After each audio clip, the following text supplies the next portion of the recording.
Assalamualaikum warahmatullahi wabarakatuh. Dalam pembuatan homepage, tabel memiliki fungsi yang tidak kalah penting dengan tag-tag HTML lainnya. Yang pertama, fungsi dari tabel adalah untuk menampilkan data atau menampilkan informasi secara terstruktur, ringkas, dan mudah untuk dibaca. Yang kedua, berfungsi untuk mengatur tampilan homepage agar lebih menarik. Di dalam pembuatan HTML itu terdapat tag-tag yang membantu kita dalam membuat HTML. Yang pertama adalah tag table yang digunakan untuk membuat tabel atau memulai dari pembuatan sebuah tabel. Lantas tag header atau yang disingkat dengan TH berfungsi untuk membuat tabel header. Lantas yang ketiga adalah tag tr atau tag row yang digunakan untuk membuat baris dari suatu tabel. Dan yang terakhir adalah tag data yang digunakan untuk menampilkan data atau membuat inputan dalam satu tabel. Agar lebih jelas atau lebih mudah dipahami, berikut ini adalah langkah-langkah untuk membuat tampilan tabel di dalam perintah HTML. Langkah pertama yaitu menentukan header atau title yang nanti akan keluar pada browser yang kita gunakan. Head, jangan lupa untuk ditutup. Lantas menentukan title-nya, misalnya tabel sederhana dalam HTML, ditutup title-nya. Jika sudah, langkah selanjutnya adalah membuat body atau dimana nanti tabel tadi diletakkan agar bisa tampil di dalam browser. Body, ditutup dulu bodinya. Lantas berikutnya adalah menentukan title atau caption yang akan diberikan di bagian atas dari tabel. Ukuran fontnya teman kita sudah bahas, di sini saya menggunakan H1. Lantas belajar tag tabel dalam HTML. Kita matikan. Jika sudah selesai, langkah berikutnya adalah mendeklarasikan tabel agar nanti data yang ditampilkan terstruktur seperti tabel-tabel pada umumnya. Ini mendeklarasikan tabel. Sebagai contoh awal, tabel yang dideklarasikan kita buat tanpa menggunakan border atau garis. Untuk lebih mudahnya, kita sudah selesai, berarti adalah menentukan tabel row-nya. Tabel row, jika sudah dibuat tabel row, berikutnya adalah menggunakan tabel datanya. Tabel data tadi di sini fungsinya untuk menampilkan data apa yang akan ditampilkan dalam tabel. Data 1, baris 1 atau data 1 kolom 1. Ditutup tabel datanya. Lantas yang kedua,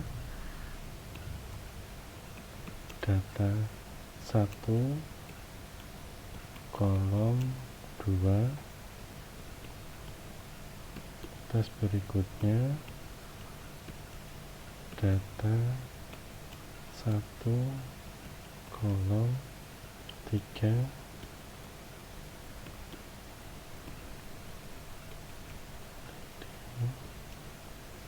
Data 1 kolom 4.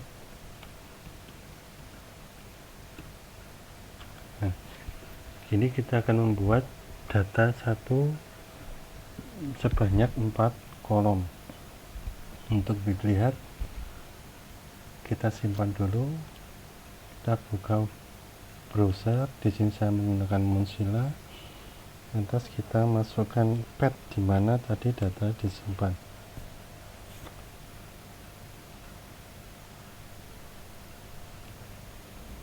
berikut adalah hasil dari pembuatan tabel script yang sudah kita buat. Lantas bagaimana jika kita ingin menambahkan script berikutnya atau tabel atau data yang ada di bagian bawah? Baik, untuk menambahkan tabel yang ada di bagian bawah, kita tinggal memasukkan tabel row untuk baris berikutnya. Tabel row. Jika sudah, sama seperti tadi, kita memasukkan tabel data 2 kolom 1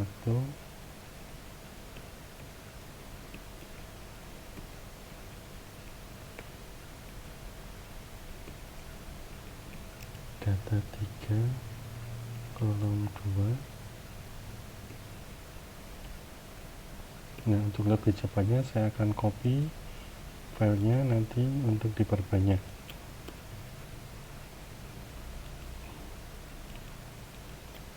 Data 2, data 2, data 2. Jika ingin menambahkan lagi kolom di baris di bawahnya, tinggal di copy lagi, taruh di bagian bawahnya lagi. Lantas dirubah menjadi data 3. Jika sudah disimpan, untuk ngecek data yang kita buat atau script yang kita buat salah atau tidak, bisa di refresh pada file Mozilla yang sudah kita buat tadi. Di sini ternyata ada kesalahan, yaitu tidak turun atau harusnya dia berada di bawah tapi memanjang ke samping. Makanya kita cek lagi apakah yang kita buat sudah benar atau belum. Baik, setelah dicek ternyata kesalahan ada terletak pada penulisan tabel di deklarasi tabel di bagian atas ditulis tabel menggunakan bahasa Indonesia, harusnya menggunakan bahasa Inggris. Dirubah menjadi tabel, disimpan, kita lihat hasilnya, data menjadi benar, akhirnya seperti ini. Lantas bagaimana kalau kita mau membuat baris atau pemisah di masing-masing kolom atau masing-masing baris?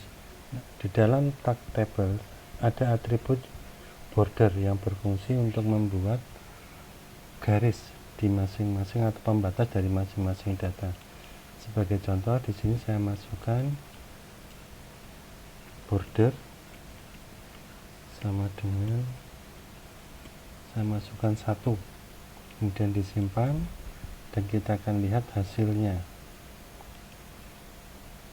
Nah, di sini sudah keluar garis yang memisahkan antara data satu dengan data yang lainnya, antara kolom satu dengan kolom yang lainnya. Lantas bagaimana agar data yang dilihat ada jaraknya, tidak rapat seperti ini? Ya, ada satu perintah di dalam HTML untuk memberikan jarak dari masing-masing data, yaitu dengan cell padding. Baik, kita akan coba menggunakan cell padding di dalam tabel.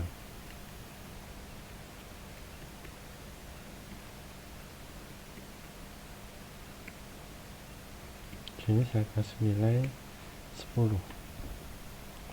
Jika sudah disimpan, silahkan di refresh lagi datanya. Nah, di sini data akan menjadi lebih besar atau lebih terstruktur jika dibandingkan tampilan sebelumnya.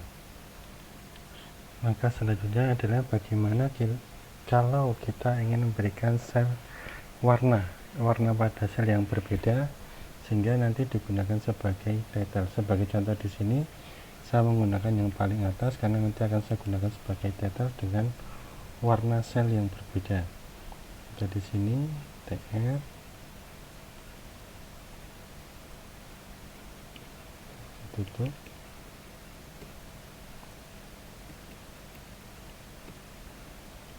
Karena yang di sini diwarnanya bukan tabel, maka yang diberi warna adalah pada tabel data. Di sini dimasukkan TD BG color sama dengan, misalnya saya pengen yellow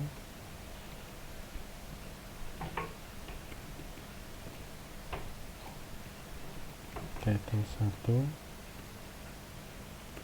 std. Untuk title yang lainnya silahkan di copy lantas dimasukkan di bagian bawahnya. Title 1, title 2, title 3, title 4. Jika sudah, silahkan disimpan dan cek apakah source code yang kita buat sudah benar atau belum. Nah, jika sudah benar maka tampilannya akan seperti ini, sehingga nanti dengan mudah jika kita ingin memberikan warna yang berbeda dari masing-masing kolom, kita tinggal menambahkan background colornya. Misalnya di sini saya pengen data 1 kolom 3 saya kasih warna berbeda. Color sama dengan misalnya green. Berarti nanti di data 1 kolom 3 akan keluar warna green. Nah, data 1 kolom 3 keluar warna green. Itu adalah sebagian dari contoh pembuatan warna di dalam tabel. Nah, maka berikutnya bagaimana jika kita ingin menggabungkan sel dalam tabel.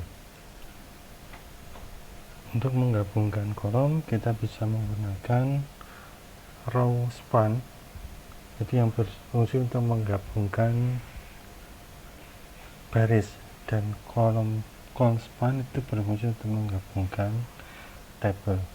Berbeda dengan yang tadi, kalau kita mau menggabungkan kolom dan row di sini berarti kita menggunakan tabel header yang dianggap sebagai header dari satu tabel. Untuk lebih mempermudahnya, mari kita lihat contoh penggunaan row span dan column span. Sini saya akan menambahkan tr seperti biasa.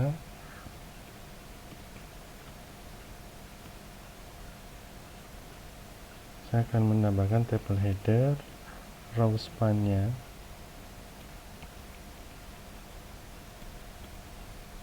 Di sini fungsinya untuk menggabungkan dua baris. Saya akan beri warna biru, misalnya color sama dengan blue. Ini saya masukkan periode, dan berikutnya lagi saya akan menggabungkan kolom span atau gabungan kolom. Udah 3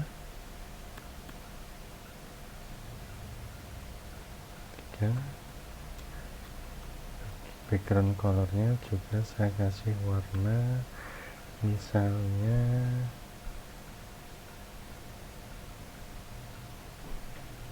grey atau abu-abu. Mudah-mudahan tidak salah dalam penulisannya.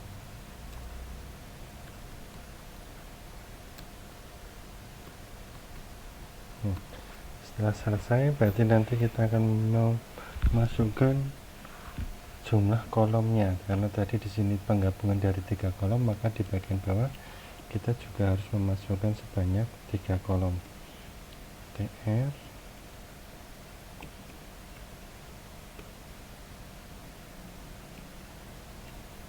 di sini saya kasih nama periodenya ph,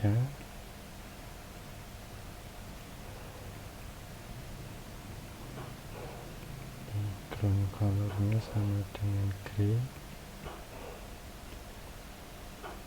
title-nya Januari. Untuk lebih mempercepat, ini saya akan copy, saya ganti namanya menjadi Februari, dan ini menjadi Maret. Jika sudah, disimpan, dilihat bagaimana hasilnya, benar atau tidak. Ketika ini masih ada sedikit kesalahan, berarti Maret masih melebar di sisi kanan atau di luar. Baik, kita akan cek satu persatu codingnya. Oh, ini lupa tidak dimatikan. PH kalau sudah disimpan lagi, kita lihat lagi hasilnya. Ini adalah hasil akhir dari penggunaan kolom atau penggabungan kolom maupun penggabungan dari row. Baik, itu tadi adalah contoh sederhana bagaimana cara membuat tabel di dalam HTML dengan memanfaatkan tag table, tag header, tag data, dan tag row. Semoga bisa bermanfaat. Selamat beraktivitas. Wassalamualaikum warahmatullahi wabarakatuh.